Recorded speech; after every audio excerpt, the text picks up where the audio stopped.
This lush garden is in an unusual location.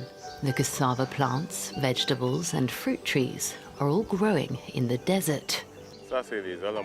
These are almonds. They are important because they attract birds and bees. 15 years ago, you could only find sand here. It's all the work of Goran Diai. Self-taught, he's become a pioneer in sustainable farming in Africa. Yes, it was all desert before. There wasn't a single tree here. Everything was dry. This was even a soccer field for the village kids. After finding water 4 meters below the ground, Goran Diai bought this land for the price of a loaf of bread and set about making it fertile again. There was nothing here. So the first thing that had to be done was to restore the ground's fertility, to create a first level of vegetation with trees. The garden started with a single coconut tree. In the beginning, many locals were skeptical. I know they thought I was crazy. All they saw was an abandoned desert. But this abandoned land is some of the best and most productive in the area. They would tell me it was a miracle. There's no miracle here. We simply wanted change and believed in it. Goran Diai is the first person in Senegal to adopt permaculture, a gardening technique that uses different plants to create multiple mini ecosystems. Trees, for example, can help other plants grow better by retaining the surrounding humidity. Under the papaya trees, we had turnips growing, which I've already harvested and sold. Over there, I grew lettuce. There I'm growing onions under the papayas. There's multi-level cultivation happening here. All of this without resorting to chemical pesticides. Another advantage is that harvests happen throughout the year. Goran Diai's students are eager to learn from him. This coconut tree provides an ideal microclimate for mint. I think this works magnificently. Goran Diai hopes to move Senegal away from its traditional farming practices. He believes that peanuts, rice and millet are responsible for keeping Senegalese farmers in poverty, and says farmers growing these crops worsen desertification by cutting down trees. To help his cause, he's also transformed his farm into a school. Thank God I have a relief force to protect my work. This is the field team. Each year, around 20 students are taught how to work in sustainable farming. Mohammed Ben Bekrama is a former student of the Kaidara school, who now has his own farm. After my training, I didn't have any land. Kaidara helped me get this. I now want to prove that you can live on a hectare of land with dignity. 5 students have been given land, a hectare after their training to get them started. This one, it's good. Mohammed had for years tried unsuccessfully to reach Europe. He eventually returned to Senegal and started this training program. 3 years on, the young farmer can harvest his vegetables and continue developing his farm. Now I can live off my land. I help my mother with what I earn here. Ever since I returned to Kaidara, my life has changed completely.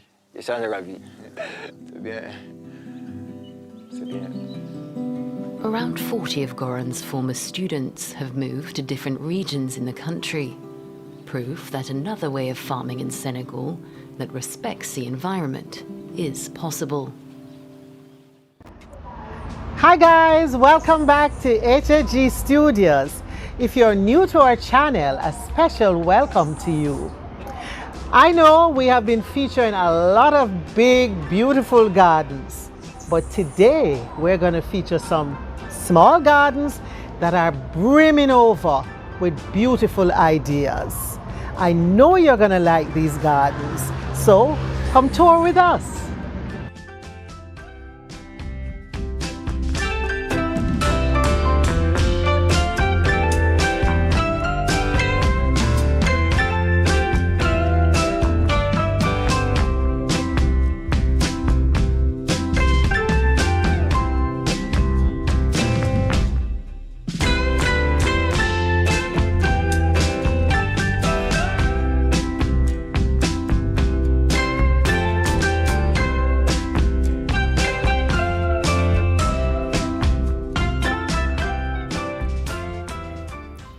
This is such a beautiful collection of caladiums. Look at the size of the leaves and the variation.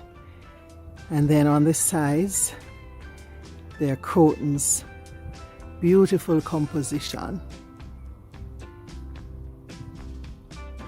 And all of this is in one small bed in front of the front patio.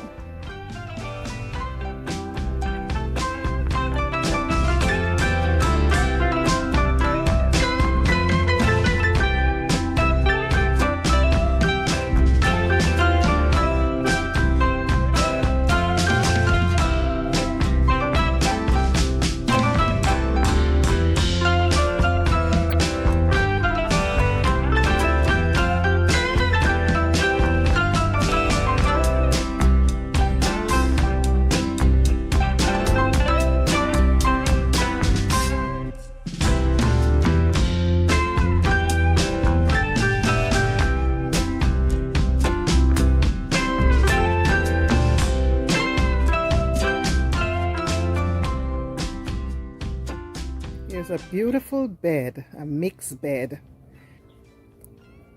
Plants at various heights, variegation in leaves, in colors, in just everything is so interesting here.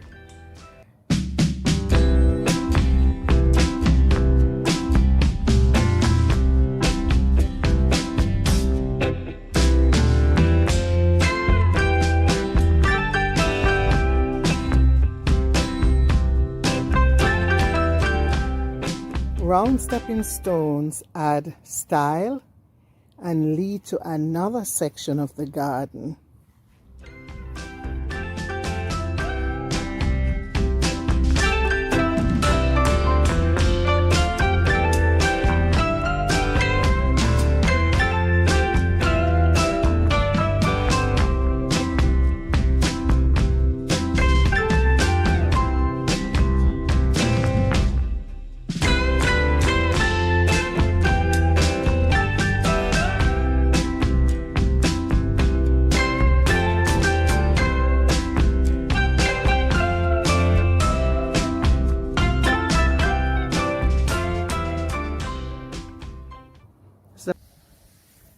And then look at this. This is on a stand. Behind it, beautiful fern.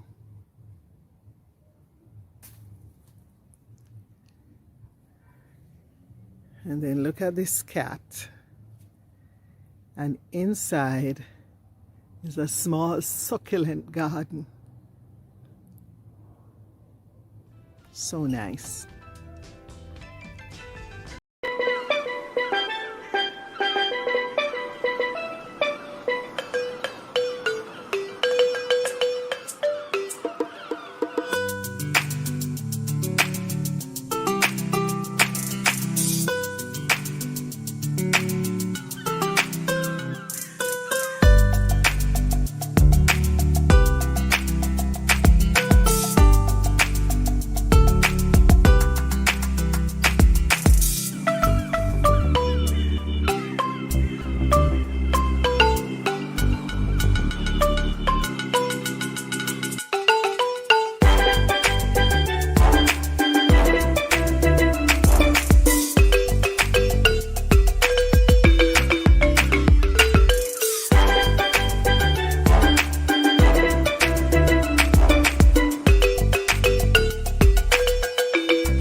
I'm Brandy Williams, aka Garden Butterfly, a landscape designer and licensed landscape contractor based in South Central Los Angeles. So my landscape journey, actually there are a few paths that led me here. One, working in the garden with my grandmother in Compton, California. It was then that she really taught me how to work in the yard, how to clean the yard, and how to conserve water. This is my lab. I just plant for pollinators in mind, and I like to encourage people to do that. When you plant for pollinators in mind, you're bringing in those native plants. We live in a Mediterranean climate here on the coast. So with that, we can incorporate those plants from the other regions that are not invasive. That's the thing, non-invasive plants, but that do work well with natives. And I've done that, I've successfully done that.